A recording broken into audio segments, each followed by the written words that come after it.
as a hobby. Mary Ellen Sheets hoped her boys could make a few bucks helping people move. Friday night date money, basically. But when it turned into big business, Mary Ellen called on her daughter to grow a franchising company. Two women driving a trucking company called Two Men and a Truck.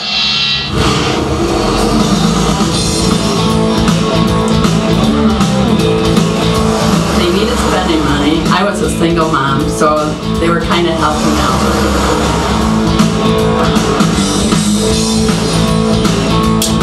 Well, we started with the pickup truck. We started hauling trash and brush from people's yards, and then we started getting calls to move furniture. We're actually 6'2", but we've lifted so much furniture, we're down to 5'8" now.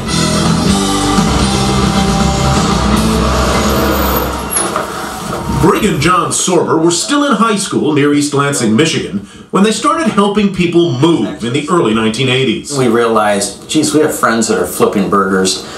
We have friends that are doing other menial jobs. We kind of like this. They made a few bucks without answering to a boss, like their mom did as a systems analyst for the state. I sat in a cubicle for 20 years, and I worked with really nice people. I enjoyed them very much, but it's like 20 years of my life, it was gone. When my boys used to move people, they would come home and put a little bit of their money in this dish. They saved a little money from each job to buy gas and some rudimentary advertising. I took an ad out in the paper, and the first line was Two Men in a Truck. Hardly two men, hardly a truck.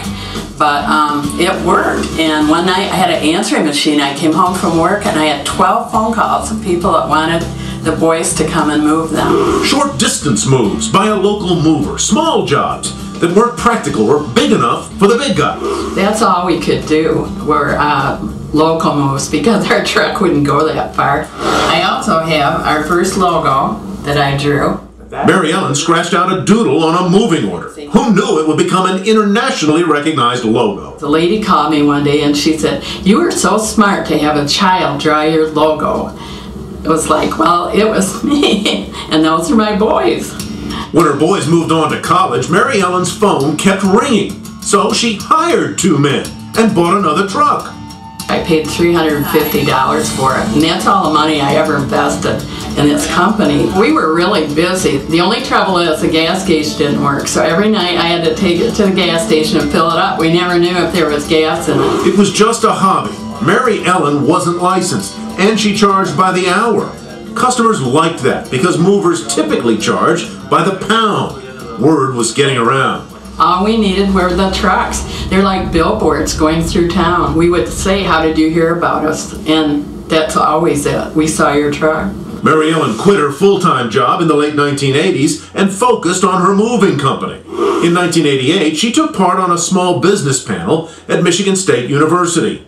It produced a tip that changed her life. I met this lady and she had franchised her business. I said, "Well, I can't do it, you know, all I have is two men in a truck." And she said, "Well, all I do is feed dogs, so if I can do it, you can do it." And it turned out we could do it. The first franchisee? Mary Ellen's own daughter, Melanie. At the time, she was a pharmaceutical sales rep in Atlanta. And I said, "Mom, start a moving business? I mean, do they make any money?"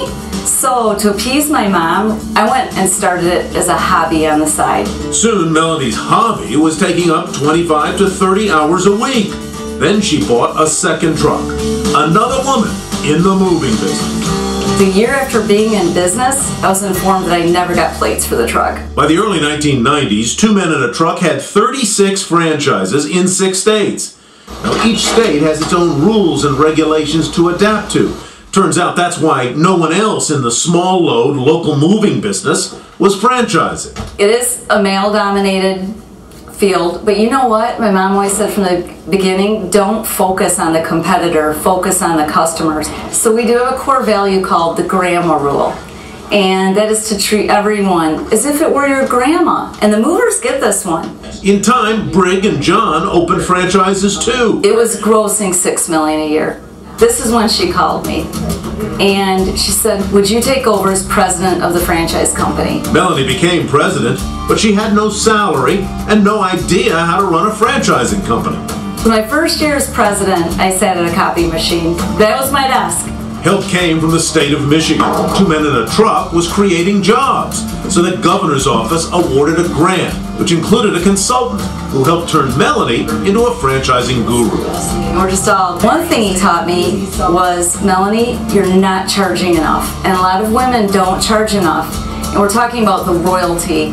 So, because we're still broke, we drove to every location, my mom and I, myself, and we explained to them, we have to raise your royalty, but these are the benefits that'll come with it. This is Stickman University. A few franchise operators resisted at first, but 2 Men in a Truck used the money to build a support system.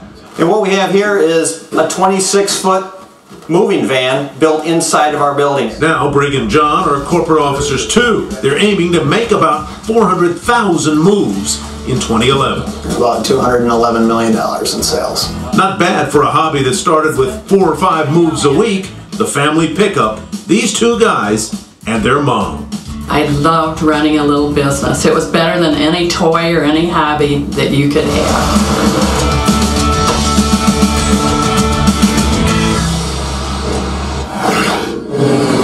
It's no wonder Mary Ellen noticed people wanted help with short-distance local moves. According to the U.S. Census Bureau, 37.5 million Americans moved in 2010, and more than 69% of them stayed within county lines.